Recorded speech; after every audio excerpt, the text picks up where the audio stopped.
चावल के एक दाने की कहानी।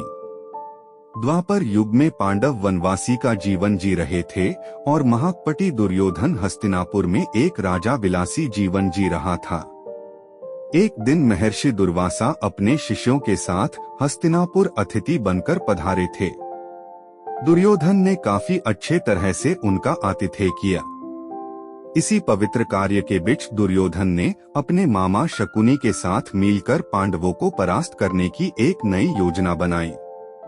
जब महर्षि दुर्वासा ने कहा कि हम अब भोजन करेंगे, तब दुर्योधन बोला कि ऋषियों को भोजन करना तो एक महापुण्य का कार्य है, लेकिन महर्षि दुर्वासा मैं आपसे अनुरोध करता हूँ कि इस महापुण्य को प्राप्त करने का अवसर मैं अपने बड़े भ्राता युधिष्ठिर को देना चाहूँगा। इतना कहकर दुर्योधन ने महर्षि दुर्वासा और उनके शिष्यों को नजदीक के वन में बसे युधिष्ठिर की कुटिया में भोजन करने के लिए भेज दिया, क्योंकि वह जानता था कि दोपहर के उस समय पांडव द्रौपदी सहित खाना खा चुके होंगे और कुटिया में अन्न शेष नहीं होगा। कुछ ही समय में महर्षि दुर्वासा अपने शिष्यों के साथ पांडवों की कुटिया के सामने थे। वहां युधिष्ठिर ने उनका बड़े आदर के साथ स्वागत किया। महर्षि दुर्वासा ने युधिष्ठिर को दुर्योधन के साथ हुआ अपना वार्तालाप बता दिया और कहा कि मैं और मरे शिष्य स्नान के पश्चात भोजन ग्रहण करेंगे।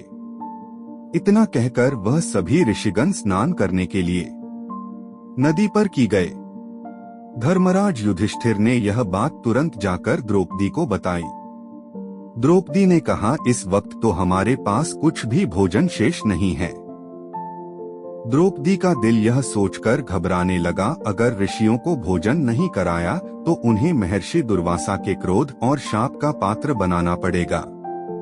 उस कठिन घड़ी में द्रौपदी अपने मित्र सखा कृष्ण को याद करने लगी।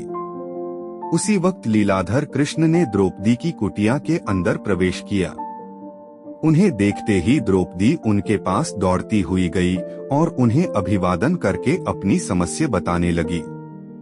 कृष्ण ने कहा, द्रौपदी तुम्हारी समस्या को कुछ समय के लिए भूल जाओ और सबसे पहले मुझे कुछ खाने को दो, मुझे बड़ी जोरों की भूख लगी है। तब द्रौपदी ने अक्षय पात्र लाकर कृष्ण के हाथ में दिया, साथ ही अपनी समस्या भी बताई। महर्षि दुर्वासा और उनके शिष्य कुछ देर में भोजन करने के लिए आने वाले हैं, लेकिन घर में तो जरा सा भी भोजन शेष नहीं है। द्रौपदी की बात सुनकर कृष्ण मुस्कुराए और पात्र में देखने लगे। उस पात्र में चावल का सिर्फ एक दाना बचा था।